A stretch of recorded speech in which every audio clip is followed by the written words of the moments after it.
Learn how to generate art. It is like using stencils. It is just another cool and inviting form of art.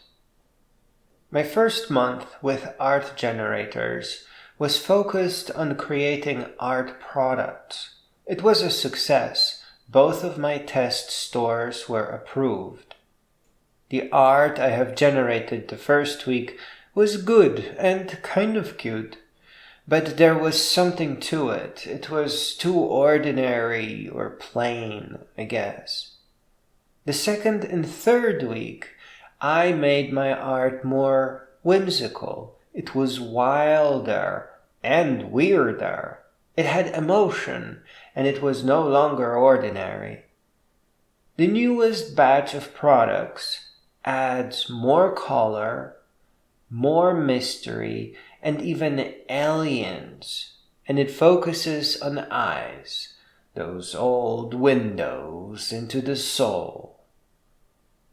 At first, I wanted to create upper body portraits like Leonardo da Vinci, but because I kept telling the AI to enlarge eyes, to do things with eyes, it was just focusing on faces and eyes, leaving out most of the hair and neck. I think this is the right way of presenting works with large eyes, and ultimately I did end up agreeing with the AI. But if an instance like this ever arises, I will let the AI programs or the rappers do what they need to do. I will not try to question them. I'm just not going to spend time trying to coerce the AI to show the upper body and maybe a window in the background, as the case is with Mona Lisa. AI is pretty primitive. The programs written around it are aimed at common use cases and thus limited. Do not argue with primitive software. The computers always win this one. There is a way that isn't really calling to me, but I want to share. And I haven't tried it yet, not very well. And here you take whatever the AI does generate, bring several, 5, samples into Krita or GIMP, and enlarge the eyes and pull up the chin using the liquify tools. And then you use the sample images as part of your prompt. You remix them, merge them, rebuild them in a non-deterministic union of strangeness. Beyond this, you can actually train AI, but, adding manual labor kind of takes away from product generation because that is supposed to be automated. It is just better to stick to the text prompts and learn to take what you can get.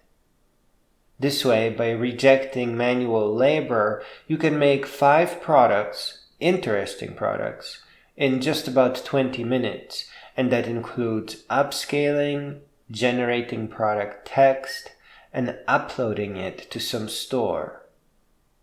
I didn't publish it, but I took one of my paintings and transferred the design to a mouse pad. And it looked great. It looked good.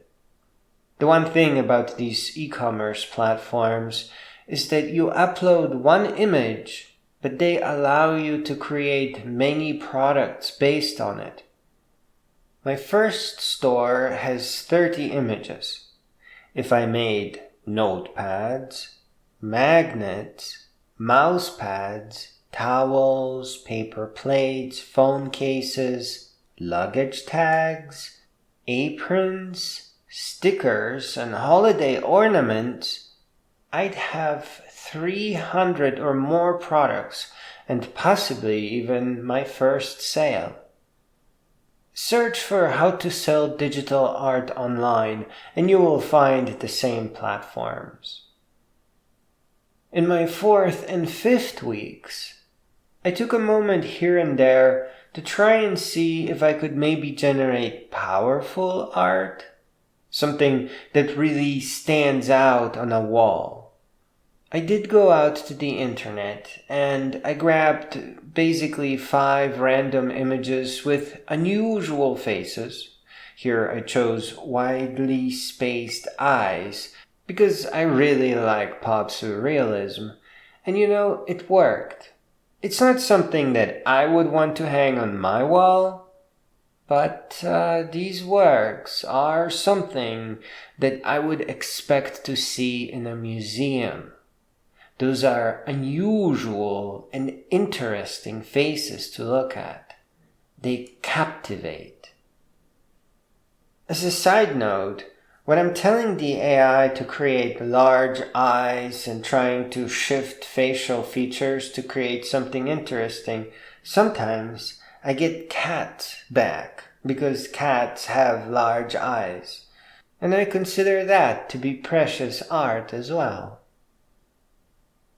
The world of artificial intelligence generated art is not just about refrigerator magnets and cool aprons. Soon, we will see galleries that prefer unusual and interesting AI art over what is manually painted and sometimes not quite as captivating. You can make 30 unusual and captivating 60 by 60 inch paintings to fill a spacious gallery in way under a week. If gallery owners will reject AI art, then the new galleries that embrace it will make a lot of sales. In closing, the AI can't consistently generate interesting art. You have to figure out how to push it, coerce it, make it do something new. And here, the difficulty level is just about the same as painting with the aid of a wall projector. The configuration and the setup takes time, effort, patience, and practice. AI is just a form of art that is very similar to collage. AI is not a threat yet. It is just another art medium like stencils or tagging or slapping, where you slap stickers everywhere. And everyone should know how to do it.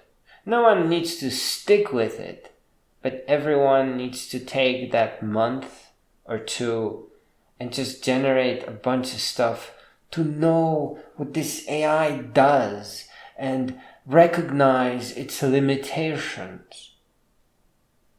And here, I wanted to mention that perhaps the nicest way to learn is to aim to print out your AI-generated creations on canvas paper, frame them with frames that you can get from second-hand stores, maybe sometimes frames that come with a mirror, and then hang them up at a coffee shop, all just stress-free as part of an art adventure.